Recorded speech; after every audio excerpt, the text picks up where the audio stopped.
Assalamualaikum warahmatullahi wabarakatuh. Kami dari kelompok 3 yang beranggotakan 3 orang, yaitu Arya Lesmana, Desi Putri Ayuni, dan Muhammad Repindra. Di sini kami akan menjelaskan tentang sistem aplikasi kasir. Latar belakang dari sistem aplikasi kasir yaitu dengan perkembangan teknologi yang semakin pesat, informasi merupakan salah satu bagian penting dalam kehidupan. Salah satu cara penyajian informasi adalah dengan menggunakan aplikasi komputer. Dalam pembuatan aplikasi yang baik, ada beberapa hal yang harus diperhatikan agar yang dimaksud dan tujuan dari aplikasi komputer tersebut bisa tercapai dan tidak membuat pengguna bingung atau malas menggunakan aplikasinya. Hal-hal yang harus diperhatikan yakni usability, user address, dan user interface, sehingga membuat aplikasi komputer nyaman untuk dipakai. Dengan itu, maka diputuskan untuk membuat laporan mengenai interaksi mahasiswa dan komputer untuk aplikasi kasir pada komputer. Rumusan masalah dari sistem aplikasi kasir ini yaitu bagaimana cara aplikasi kasir yang mudah digunakan dan nyaman dipakai. Tujuan dari aplikasi kasir yaitu agar memudah pegawai toko melakukan perhitungan barang dengan cepat dan agar konsumen mengetahui detail stok barang yang dibelanjakan secara otomatis. Assalamualaikum warahmatullahi wabarakatuh. Perkenalkan, nama saya Arya Lesmana. Saya akan menjelaskan user analysis. Yang pertama, kasir. Orang yang akan mengoperasikan aplikasi kasir dalam hal menginputkan data pembelian ke dalam aplikasi kasir. Kedua, pembeli. Orang yang akan melihat apa saja informasi pembeli yang telah dilakukan. Selanjutnya, task analysis. Yang pertama, login. Melakukan login ke dalam aplikasi yang bertujuan untuk mengautentikasi user yang masuk ke dalam aplikasi, yang terdiri dari username dan password. Yang kedua, input barang. Menginput barang apa saja yang akan dijual bertujuan untuk mengenali barang yang ada. Yang ketiga, input order pembelian. Menginput barang-barang apa saja yang dibeli oleh pembeli dan membentuk suatu order atau invoice. Yang keempat, scan barcode. Nge-scan barang-barang yang dibeli oleh pembeli untuk masuk ke dalam order pembelian.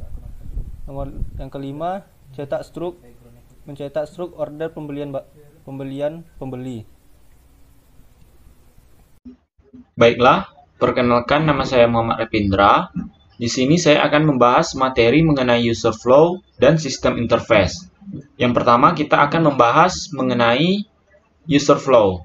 Jadi, apa itu user flow? Nah, user flow adalah langkah-langkah yang harus dilakukan oleh pengguna untuk menjalankan sebuah aplikasi. Contohnya di sini kami membuat sistem aplikasi kasir pada sebuah toko. Nah, singkatnya, user flow itu adalah langkah-langkah yang harus dilakukan oleh user atau pengguna dalam mengerjakan suatu task. Kita lihat di sini pada PowerPoint, terdapat tampilan dari user flow aplikasi kasir pada sebuah toko.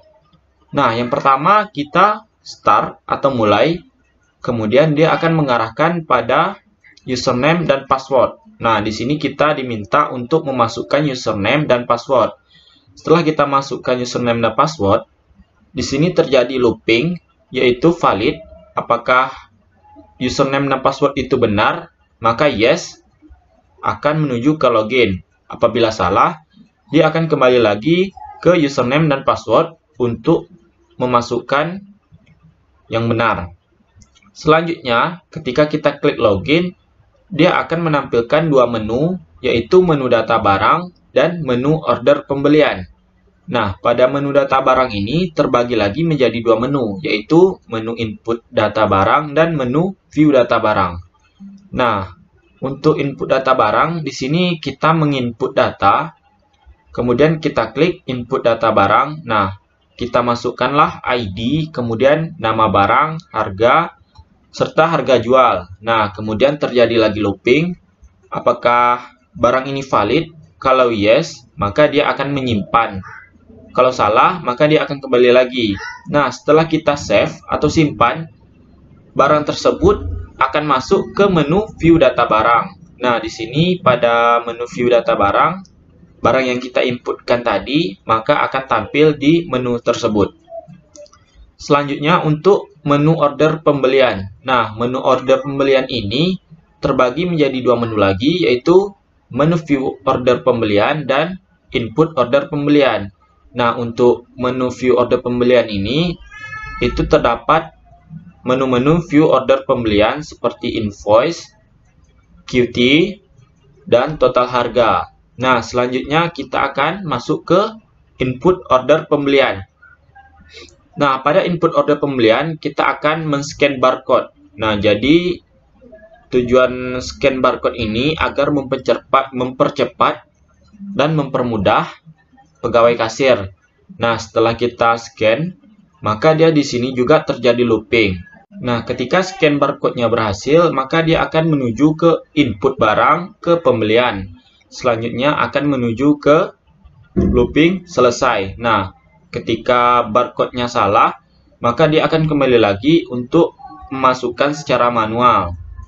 Selanjutnya, setelah barcode-nya tadi valid, maka dia akan ke looping selesai. Kemudian dia akan input total bayar. Nah, input total bayar ini adalah uang pembeli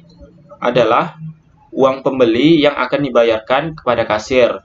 Nah, selanjutnya terjadilah proses total bayar dan total beli, di mana di sini akan dijumlahkan total bayarnya, kemudian total beli. Nah, selanjutnya dia akan menuju ke kembalian dari total bayar dikurang total beli. Nah, setelah itu kemudian masuk ke kembalian. Nah, pada kembalian ini ketika berhasil, maka dia akan save. Setelah save itu, dia akan mencetak struk dan program selesai. Nah, itulah penjelasan dari user flow. Jadi, saat membuat user flow, kita sebagai pengembang atau pembuat aplikasi itu harus memikirkan bagaimana cara memandu user dalam menggunakan solusi yang kita rancang. Selanjutnya, pembahasan mengenai sistem interface. Nah, sistem interface ini terbagi lagi pembahasannya menjadi dua, yaitu low fidelity dan high fidelity. Arti kata fidelity ini sendiri adalah presisi. Jadi, untuk low fidelity adalah desain yang tingkat presisinya masih rendah. Atau tingkat presisi ini bisa dilihat dari segi warna, ukuran teks, dan tombol, serta jarak antara elemen, dan lain-lain. Low fidelity sendiri sering disebut sebagai wireframe karena tingkat presisinya masih rendah dan memang bertujuan untuk menentukan tata letak. Sedangkan high fidelity adalah desain yang tingkat presisinya tinggi atau sudah memiliki warna, ukuran jarak, dan bentuk elemennya juga sudah dibuat dengan tingkat presisi dan akurasi yang detail. Kita lihat di sini pada PowerPoint tampilan dari low fidelity. Nah, di sini seperti yang saya jelaskan tadi, untuk segi warna, ukuran teks, dan tombol, serta jarak antara elemennya ini, itu tingkat presisinya masih sangat rendah. Nah, di sini kita lihat, di sini hanya tata letaknya saja, susunan tata letaknya, di mana terdapat halaman login page, itu di sini yang kosong adalah logo, kemudian username, password, dan login. Kemudian terdapat menu pack. Nah, menu pack ini adalah menu dashboard atau menu utama. Nah, pada menu utama ini terdapat lagi dua menu, yaitu data barang yang terbagi menjadi view data, input data, dan menu order pembelian, yaitu menu view the order dan input order. Nah, kita lihat ke samping. Di sini terdapat menu view data barang, di mana kita dapat melihat data barang yang kita inputkan dari menu inputan data barang. Selanjutnya itu menu input data barang. Nah, di sini kita akan memasukkan barang-barang, stok, serta jumlah serta harga jual yang akan kita simpan. Selanjutnya itu menu view order pembelian. Nah, di sini terdapat grid order pembelian. Kemudian grid menu input order pembelian. Nah, disinilah yang merupakan program utama dari aplikasi tersebut, di mana dia akan menjumlahkan total barang, kemudian total bayar kembalian. Di sini juga terdapat menu save dan print. Selanjutnya adalah high fidelity. Nah, high fidelity ini adalah desain yang tingkat presisinya sangat tinggi. Di sini kita akan coba mendemokan langsung aplikasinya di Figma. Nah, di sini kita bisa mengaksesnya melalui link yang saya tampilkan berikut. Nah, sekarang kita sudah masuk ke dalam demo aplikasinya High Fidelity. Nah, di sini terdapat bacaan Welcome to my apps, kemudian terdapat logo, dan kita diminta untuk memasukkan username, password. Nah, setelah kita memasukkan username dan password, lalu kita klik tombol login. Nah, maka dia akan muncul halaman utamanya yang terdapat data barang, kemudian menu order pembelian. Nah, di sini kita klik menu input data. Nah, pada menu input data kita akan masukkan data. Di sini kita masukkan ID-nya 2ND, namanya adalah Coca-Cola. Kemudian deskripsinya adalah harga jual 15.000. Kemudian stoknya adalah 24 PCS. Nah, setelah kita masukkan semua inputan ini, kemudian kita klik save. Maka akan menampilkan orderan berhasil disimpan, kemudian invoice sedang di print. Nah, kita klik OK. Nah, untuk melihat inputan data tadi, kita klik pada menu view data. Nah, maka dia akan muncul ID barang yang kita masukkan tadi, kemudian nama barang, deskripsi, dan stoknya. Dan kita klik kembali. Nah, untuk menu selanjutnya adalah menu order pembelian. Nah, di sini kita klik pada menu view order. Nah, menu view order ini terdapat menu invoice, tanggal, kemudian total pembelian, total bayar, dan detail item. Nah, kita kembali lagi. Nah, di sini kita coba klik menu input order. Nah, pada menu input order ini kita diminta untuk memasukkan nomor, kemudian nama barang, yaitu item 1, kuantitinya adalah 1 PCS, kemudian harganya adalah 15.000, maka totalnya adalah 15.000. Nah, di sini kita masukkan totalnya 15.000, kemudian total bayar atau uang dari pembeli yaitu 50.000. Nah, maka kembaliannya adalah 35.000. Nah, setelah inputan kembaliannya muncul, maka kita akan klik save dan print.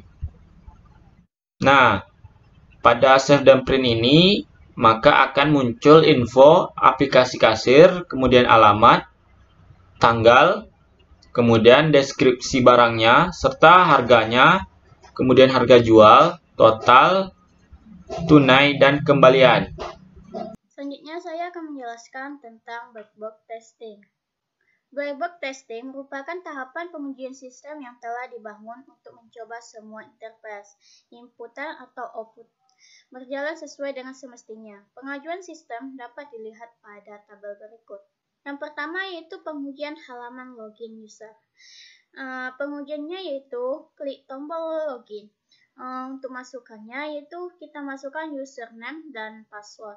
Hasil yang diharapkan yaitu sistem akan menampilkan menu text seperti data barang, yaitu data view dan inputan barang, dan order pembelian yaitu view order dan input order pembelian. Hasil ujinya yaitu berhasil. Yang kedua yaitu inputan data barang. Pengujiannya yaitu klik tombol save. Untuk masukannya, masukkan ID barang, nama barang, deskripsi barang, dan stok. Hasil yang diharapkan yaitu sistem akan menyimpan data barang dari ID barang, nama barang, serta deskripsi barang di view data barang. Hasil ujinya yaitu berhasil. Yang ketiga yaitu view data barang. Hasil yang diharapkan yaitu sistem menampilkan data barang yang diinputkan pada menu input data tadi.